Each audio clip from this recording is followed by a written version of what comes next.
हम बताना चाहते हैं कि बाबा साहेब डॉक्टर भीमराव अंबेडकर एक जो है पढ़ लिख करके आईएएस बने थे। आईएएस बन करके जब वो आए तो उनको बाबा साहेब ने बुलाया और कहा कि भाई मेरे जो है, जब बाबा साहेब ने उस आईएएस साहब को बुलाए तो बाबा साहेब के पास जब जाते हैं तो बोलते हैं साहब मैं आया हूँ, क्या बात है। लेकिन उससे पहले आईएएस साहब सोचते हैं कि बाबा साहेब मैं नौकरी पा गया हूँ, पैसे के लिए बुला रहे हैं। लेकिन बाबा साहेब उनको इसलिए बुलाते हैं साथियों, जब पूछते हैं कि बेटा आप ही हो आईएएस बने हो, तो कहते हैं हाँ साहब हम ही बने हैं। साथियों उस समय पढ़ने लिखने का अधिकार नहीं था, लेकिन बाबा साहेब ने जो है अधिकार दिलाया।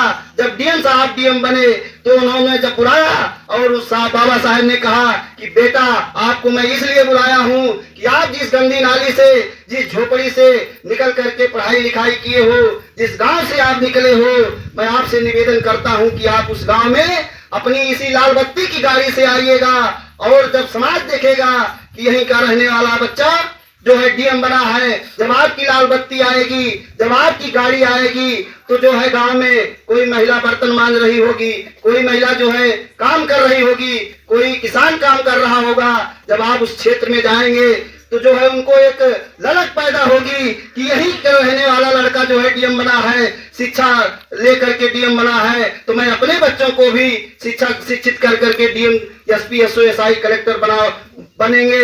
इसलिए बाबा साहेब ने बुलाया था। तो डीएम साहब बहुत अचंभित होते हैं और बाबा साहेब की बात को मानते हैं। मैं आपको इसलिए बता रहा हूँ साथियों कि बाबा साहेब की बदौलत तमाम लोग राजनीति में गए, बाबा साहेब की बदौलत तमाम लोग जो है नौकरी पाए हैं। लेकिन बाबा साहेब की बात तो अभी पूछने लगो तो बताएंगे कि बाबा साहेब के पहले मैं जानता हूँ, लेकिन बाबा साहेब की बात को मानते नहीं हैं। साथियों जो भी सरकारी कर्मचारी हों, जो भी अधिकारी हों, जो भी नेता हों, उनको चाहिए, क्योंकि बाबा साहेब ने कहा था कि 10 मास्टर 10 डॉक्टर एसओ एसआई समाज में पैदा होंगे तो समाज को नई दिशा देंगे। लेकिन साथियों अफसोस की बात है कि लाखों लोग डॉक्टर मास्टर इंजीनियर हुए, लेकिन जो बाबा साहेब का सपना था वो पूरा नहीं हुआ, जो बाबा साहेब की चाहत थी वो पूरा नहीं हो पा रही है। 70 साल बीत गया, हम इस देश में जो है अभी हुक्मरान नहीं बन पाए। तो मैं आपको बताना चाहता हूं कि 1952 में बाबा साहेब ने वोट का अधिकार दिया, 1984 में बहुजन समाज पार्टी बनी, 1952 से 84 तक हमारे इस समाज के लोग जो है कांग्रेस को वोट देते रहे, देश प्रदेश में सरकार चलती रही। लेकिन इन्हीं कांग्रेसियों ने इस समाज को अपने द्वार पे अपनी खटिया पर बैठने की इजाजत नहीं मिली। अगर साथियों कांग्रेस ने रोटी कपड़ा मकान शिक्षा सुरक्षा सम्मान दिया होता तो बहुजन समाज पार्टी बनाने की जरूरत ना पड़ती। बाबा साहेब का संविधान सही से लागू हुआ होता तो बहुजन समाज पार्टी बनाने की जरूरत नहीं थी। लेकिन साथियों आपकी लड़ाई को बाबा साहेब डॉक्टर भीमराव अंबेडकर जो है 1922 से 6 दिसंबर 1956 तक जिंदगी के आखिरी सांस तक, खून के आखिरी बूंद तक हमारी आपकी लड़ाई को लड़ते रहे। बाबा साहेब जहाँ के थे वहाँ 6 दिसंबर 1956 को चले जाते हैं, कारवां साथियों रुका रहता है। 10 साल बाद जो पंजाब प्रांत में पैदा हुए 15 मार्च 1934 को मानवर मसीहा कांसीराम साहब, वो 10 साल तो जो है मिशन रुका रहता है। 1965 में वो डीआरडीओ विभाग में नौकरी करते हैं। साथियों वहां पर एक दीना भाना नाम के व्यक्ति जो थे, वो साथियों मैं आपको बताना चाहता हूँ, बुद्ध और बाबा साहेब की जयंती पर छुट्टी मांग रहे थे, लेकिन वहां का कर्मचारी छुट्टी नहीं दे रहा था। अरे भाई तब वो बाबा साहेब मानवर कांसीराम साहब से माननीय दीना भाना साहब जो है एक कोने में बैठ के रोते हैं। कांसीराम साहब उसी गली से गुजरते हैं और जब देखते हैं दीना भाना साहब को तो पूछते हैं भाई क्यों रो रहे हो, तो दीना भाना साहब मानवर साहब को अवगत कराते हैं। मैं आपको इसलिए बता रहा हूं साथियों कि 1934 में पैदा हुए, पढ़ाई लिखाई करने के बाद वो 60-65 में नौकरी पाते हैं, तब तक बाबा साहेब के बारे में मानवर मसीहा कांसीराम साहब को भी नॉलेज नहीं रहता है। लेकिन जब उस कंपनी में नौकरी में जाते हैं तब 4th क्लास का कर्मचारी दीना भाना साहब मानवर मसीहा कांसीराम साहब को मुलाकात होती है और जब छुट्टी नहीं देते हैं तब जो है मानवर साहब उनकी दीना भाना साहब की छुट्टी के लिए लड़ाई लड़ने के लिए उनकी साथ जो अधिकारी रहता है उसके पास जाने का काम करते हैं, और जब अधिकारी से बात करते हैं तो अधिकारी साहब जोशी बिरादरी से रहते हैं और साहब को अंग्रेजी में गाली देते हैं।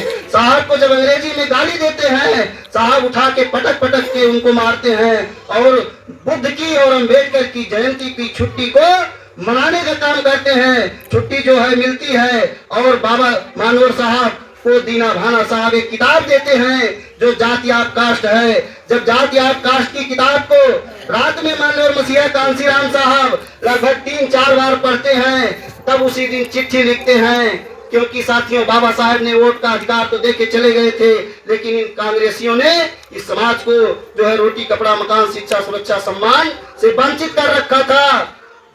जब मानवर साहब उस किताब को पढ़ते हैं, उसी रात में जो है अपने घर को चिट्ठी लिखते हैं कि अब मैं ना घर बसाऊंगा, ना अपने घर जाऊंगा, ना जो है किसी शादी ब्याह में शामिल होऊंगा, और आज से मैं शपथ लेता हूं कि जितने हमारे भारत में पिछड़ी जात के लोग हैं, एससी समाज के लोग हैं, माइनॉरिटी के लोग हैं, सर्व समाज में गरीब भाई हैं, इनको रोटी कपड़ा मकान शिक्षा सुरक्षा सम्मान दिलाने के लिए आज से मैं शपथ लेता हूं।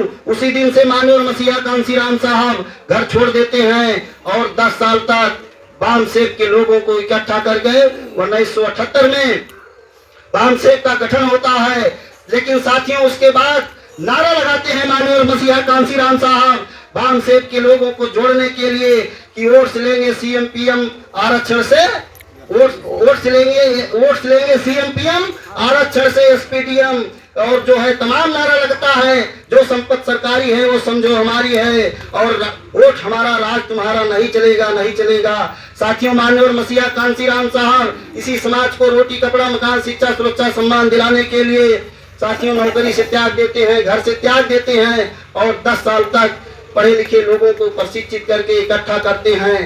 साथियों तब बामसेब का 1978 में गठन होता है, जो इसी बीच में आदरणीय बहन कुमारी मायावती जी भी 1977 में जो आज लोग चर्चा करते हैं कि बहुजन समाज पार्टी की नेता बहन जी को कहते हैं घर से नहीं निकल रही हैं, कुछ बोल नहीं रही हैं, कुछ संघर्ष नहीं कर रही हैं। लेकिन साथियों मैं आपको बताना चाहता हूं कि 1977 से आदरणीय बहन कुमारी मायावती जी 21 साल की उम्र से संघर्ष कर रही हैं। 1977 में एक सम्मेलन था जात तोड़ो समाज जोड़ो, उस सम्मेलन में बहन जी भी आमंत्रित थी दिल्ली के अंदर। जब बहन जी को मौका मिलता है बोलने के लिए तो साथियों सम्मेलन का नाम था जात तोड़ो समाज जोड़ो, लेकिन जब जैसे अभी हमारे साहब बुला रहे थे अध्यक्ष जी आप अपनी बात को रखें, उसी तरीके से उस सम्मेलन में भी जो संचालन करता थे वो यही कहे फलाने हरजनाओं अपनी बात को रखें।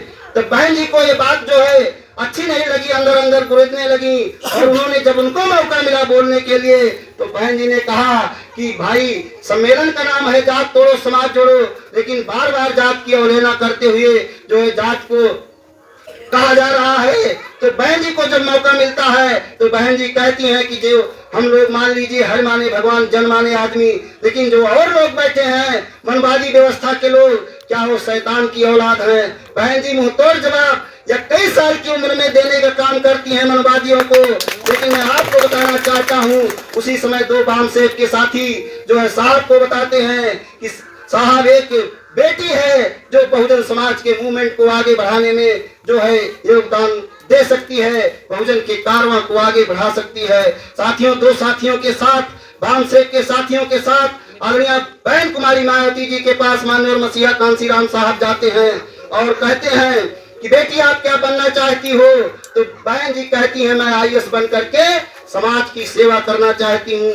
लेकिन धन्य हो मानवर मसीहा कांसीराम साहब, धन्य हो आदरणीय बहन कुमारी मायावती जी, तब बहुजन समाज पार्टी भी नहीं बनी थी 1977 में तब बहुजन समाज पार्टी भी नहीं बनी थी। लेकिन जब मानवर मसीहा कांसीराम साहब ने आदरणीय बहन जी को कहा कि बेटी मैं आपको ऐसा भारत का नेता बना दूंगा कि आपके आगे पीछे सैकड़ों आईएएस आईपीएस फाइल लिए खड़े नजर आएंगे। धन्य हो मानवर मसीहा कांसीराम साहब के संघर्ष की बदौलत 3 जून 1995 को जब उत्तर प्रदेश जैसे भारत के सबसे बड़े प्रदेश में जब आदरणीय बहन कुमारी मायावती जी शपथ लेती हैं तो लगभग 200 आईएएस आईपीएस फाइल लिए खड़े नजर आते हैं साथियों। लेकिन बहन कुमारी मायावती जी ने इसी बहुजन समाज को अपनी बेटी बेटा मानते हुए इस कारवां को आगे बढ़ाने में लगी। जो है तब पार्टी ही नहीं बनी थी साथियों, जब पार्टी नहीं बनी थी तो सोचिए बहन जी ने कितना बड़ा फैसला लिया था। 21 साल की उम्र में नहीं बनी है, किसी का घर जलाया गया है, किसी का हाथ तोड़ा गया है, किसी का पैर तोड़ा गया है, किसी की बहन बेटी की इज्जत लूटी गई है, किसी का घर फूंका गया है। बहुजन समाज पार्टी आज इस मुकाम पर है, आप लोगों के सहयोग से है, गरीबों के सहयोग से है, सर्व समाज के गरीबों के सहयोग से है। मानवर मसीहा कांसीराम साहब धन्य हो, इन्होंने इस समाज को जगाने के लिए, इस समाज को वोट का अधिकार बताने के लिए, अगर साथियों कोई दूसरा महापुरुष था बाबा साहेब तो डॉक्टर भीमराव अंबेडकर साहब संविधान में व्यवस्था देके चले गए। लेकिन मैं आपको बताना चाहता हूं, इस 85% को बताना चाहता हूं कि साथ साथ सर्व समाज के भाइयों को बताना चाहता हूं कि वोट की अगर किसी ने पहचान कराई, अगर इस समाज को जागरूकता आई है तो दूसरे मसीहा हमारे मानवर मसीहा कांसीराम साहब हैं। उन्होंने कश्मीर से लेकर कन्याकुमारी तक साइकिल चलाया इसी समाज को जगाने के लिए। 3 दिन की रोटी जो है सूखी नमक में डाल करके मानवर मसीहा कांसीराम साहब ने खाने का काम किया इस समाज को जगाने के लिए। तीसरा 5 रुपए का कोट उन्होंने मुर्दे घाट से खरीद करके पैसे के अभाव में जो है खरीद करके इस समाज को नई चेतना पैदा किए। कुछ बाम सेठ के साथी कहते हैं कि हमने रहित पार्टी है, लेकिन साथियों इन लोगों ने, पढ़े लिखे लोगों ने बाबा साहेब की बात को नहीं माना। पढ़े लिखे लोगों ने मानवर मसीहा कांसीराम साहब को करे और आने वाले इस देश का हुक्मरान बने। मैं अब ज्यादा लंबी चौड़ी बात न करते हुए मैं अपनी बात यही विराम करना चाहता हूं कि जो हम तैराक हैं, हमको किनारा नहीं चाहिए, जिस मार के मारे थे वो मार दोबारा नहीं चाहिए। पराजय है, सबक है, स्वीकार करो, स्वीकार करो, कहाँ क्या कमी हुई सोचो और विचार करो। बिना कुछ किए हुए जय जयकार नहीं होती, कोशिश करने वालों की कभी हार नहीं होती। जय भीम, जय भारत, खुदा।